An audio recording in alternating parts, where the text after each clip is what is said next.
Lo que yo os quiero contar, yo de Domingo Priego no lo conocí personalmente, solamente lo he conocido por sus publicaciones, los que hemos sido aficionados al montañismo y seguimos siendo. Para nosotros Domingo Priego ha sido uno de los referentes en Guadarrama, y quizá y entonces porque tiene muchas publicaciones dedicadas sobre todo a la montaña, tiene algunas didácticas también, pero sobre todo a toda la zona de la Sierra de Madrid y de Segovia. Entonces por ahí es por donde yo lo conozco. Entonces, de lo que yo conozco de Domingo Priego, pues he escogido este sitio porque para mí también ha sido una sorpresa reciente. Hace un par de años yo venía por aquí preparando una de mis rutas para los grupos con los que voy, y yo venía caminando desde la estación del AVE. Y esa vez, ya después, para ir comprobando todo lo que os vais a ver o lo que a mí me interesaba, ya he venido en coche. Entonces yo caminaba para acá, iba en dirección al puerto de la Fuenfría y me encontré con el Esquileo de Santillana, o Rancho de Santillana aparece también, o Venta de Santillana, que es este edificio destruido que vamos a ver ahora. Yo no sabía de la existencia de eso, he leído los cartelones, hay unas instrucciones muy interesantes de qué era el Esquileo de Santillana. Por aquí pasa una de las cañadas reales más importantes de Castilla, y el ganado era uno de los lugares donde paraba para descansar y donde además se esquilaba a las ovejas. Por eso se llama Esquileo de Santillana, y era un centro importante de recogida de ese producto, de la lana, que se negociaba en Segovia, pero ya desde la Edad Media. Entonces este sitio ha existido hasta el siglo XIX, ha tenido prácticamente, por lo que yo he podido leer, ese uso. Lo podéis leer. Pero, además de eso, yo mirando eso, como soy socio de Gefrema, igual que Carlos, pero Carlos es de los que investigan y yo soy nada más de los que van a aprender cosas, empecé a encontrar unos indicios y me dije, esto huele a guerra civil, esto huele a guerra. Y fui encontrando más, y entonces me quedé perplejo. Y cogí algunas pruebas, entonces no os voy a decir qué son, ya, para que de alguna forma lo descubráis vosotros igual que yo. Cuando lleguemos allá, vosotros miráis y si os llama la atención alguna cosa me lo decís, entonces ya os explico. El caso es que yo me puse a indagar, a investigar, y he preguntado a compañeros historiadores allá en Gefrema, que son de los que se lo saben todo y no lo conocían. Y me quedé desorientado, ¿cómo puede ser? Pero eso es de la guerra, tú. ¿Cómo? Pues no, pues ellos no tenían documentado eso. Y entonces me puse a investigar y lo que me encontré fue precisamente los estudios de Domingo Priego. Y es Domingo Priego el que me ayudó a interpretar lo que había ahí y ciertamente confirmar que es un lugar relevante en la guerra civil.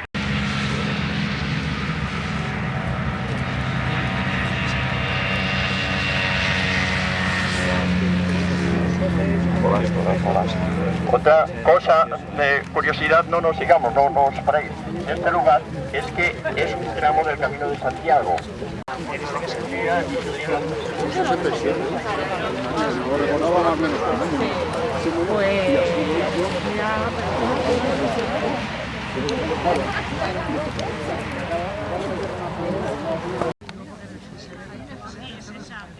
Es que hay restos de los rodajes.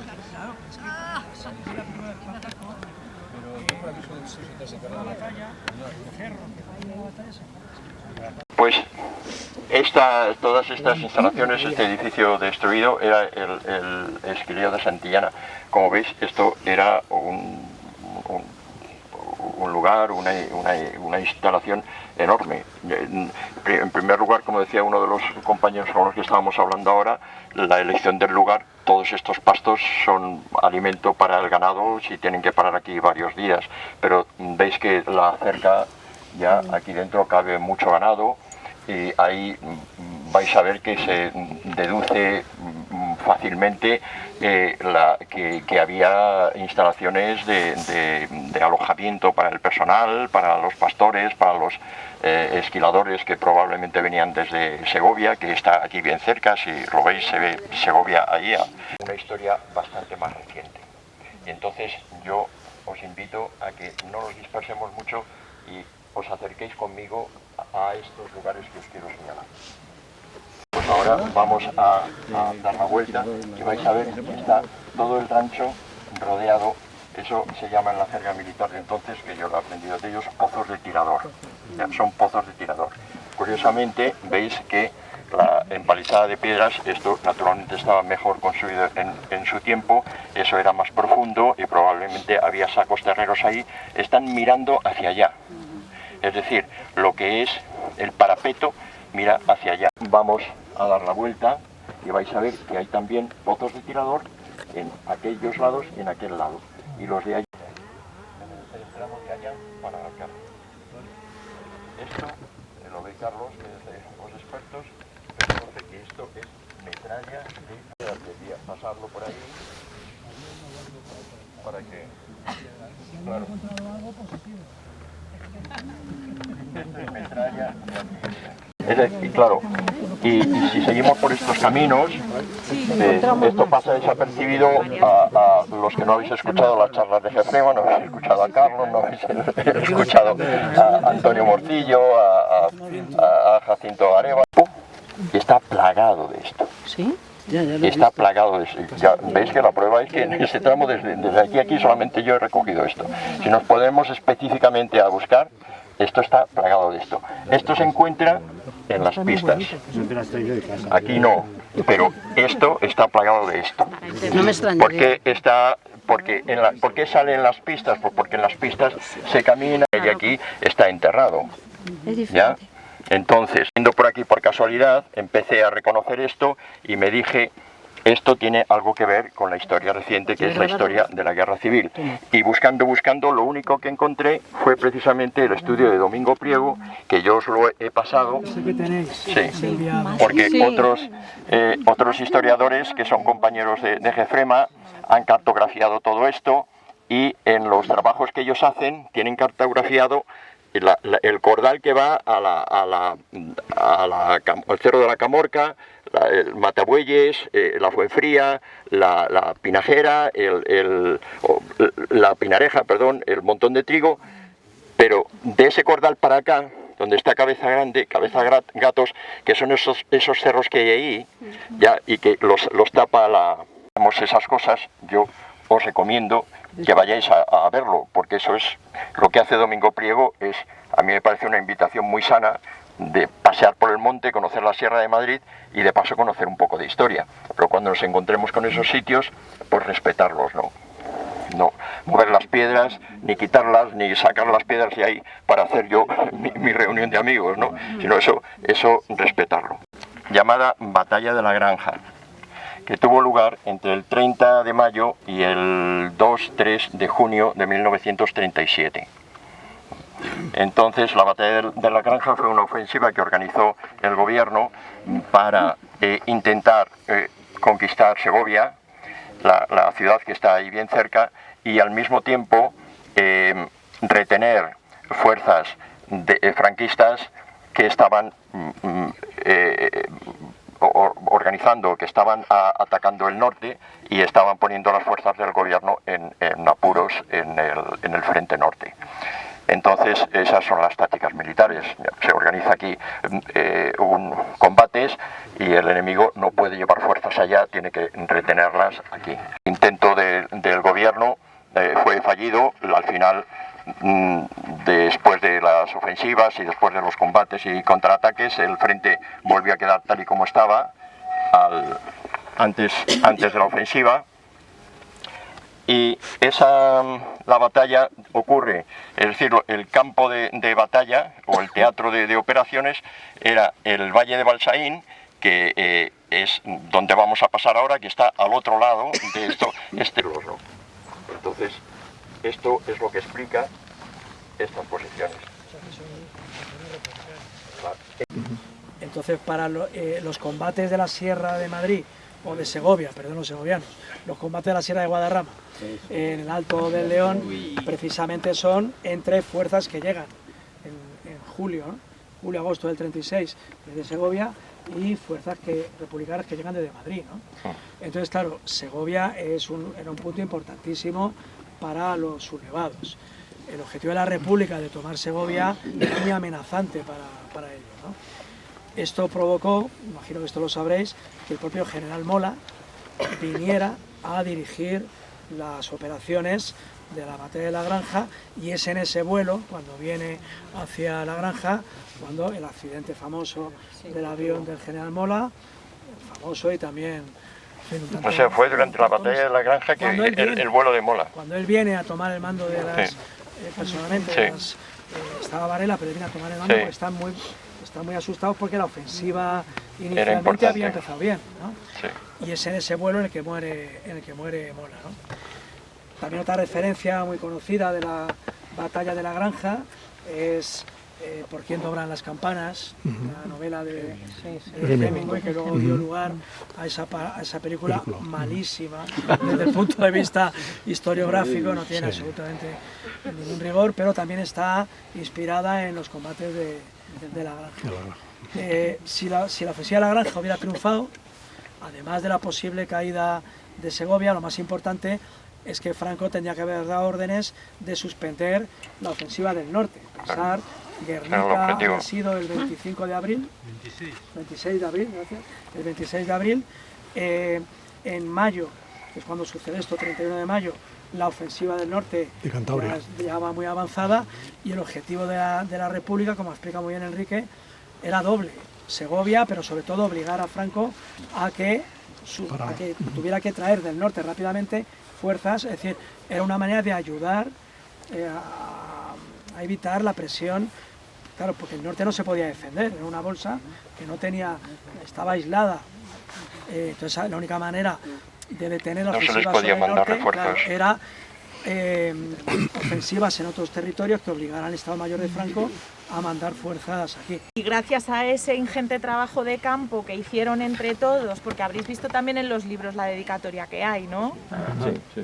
Pues mi padre lo que hacía era venir al campo, traer amigos, entre todos hacían cosas, y luego también hacía mucho trabajo de archivo, que está en la bibliografía. Se iba al archivo militar, de donde debió de sacar muchos de esos datos de la munición y todas esas cosas, y luego, claro, ataba cabos, ¿no? Y hacía los dibujos, que como dices yo creo que tienen mucho valor, porque él lo que hacía era coger los mapas topográficos, sacar cordales, tiene muchos mapas de cordales, de la Periza, de la Sierra Pobre y de un montón de cosas, y eso. Y no sé si queréis decir alguna cosa. Y ahí, pero...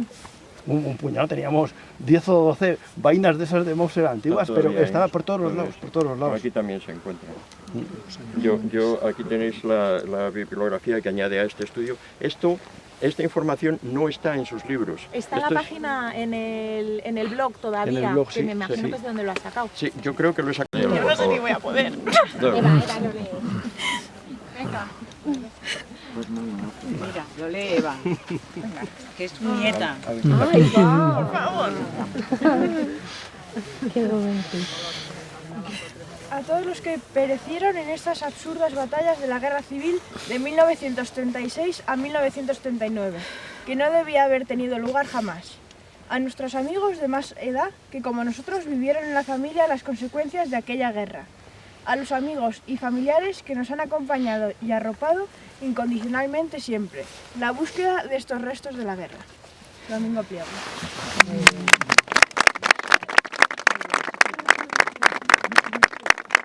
Mi padre estuvo aquí.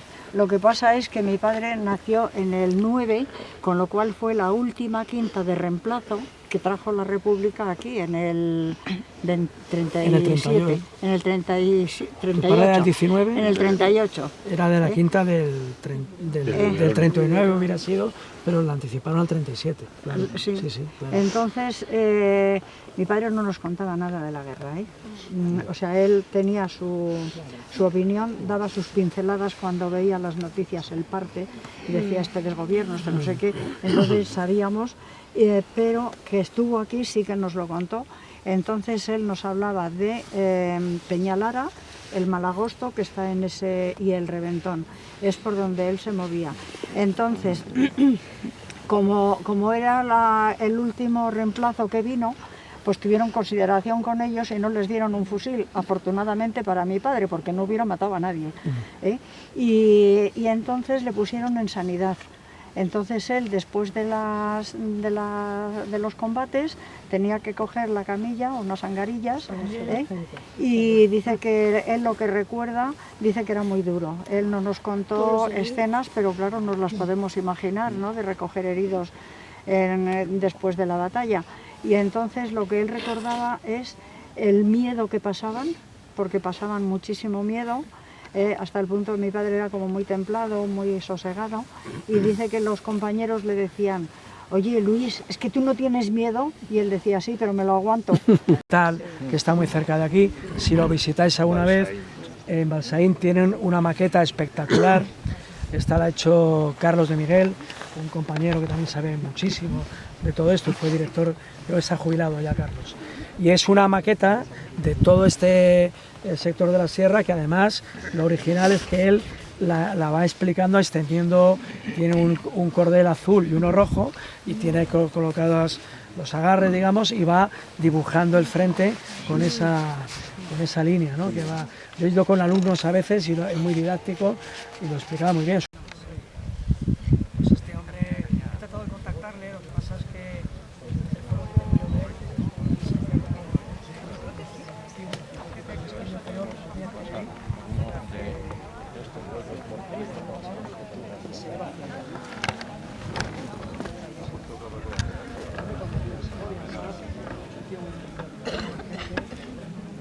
toca la dulzaina y es profesor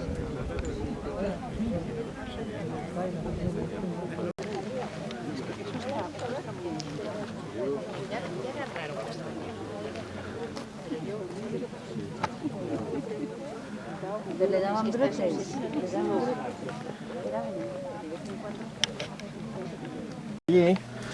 Y pues llegan aquí y lo primero que hacen es poner aquí pozos porque saben que los otros van a venir y los hacen por este lado, claro, y además están los parapetos mirando para allá. Unos están hacia el sur y otros hacia el norte. Pero no estaban juntos, conviviendo en el mismo momento. No, claro, al día siguiente, estos el día 30 terminan, aguantan aquí un tiempo, pero terminan huyendo hacia allá y pasando al otro lado de la carretera que nosotros hemos cruzado.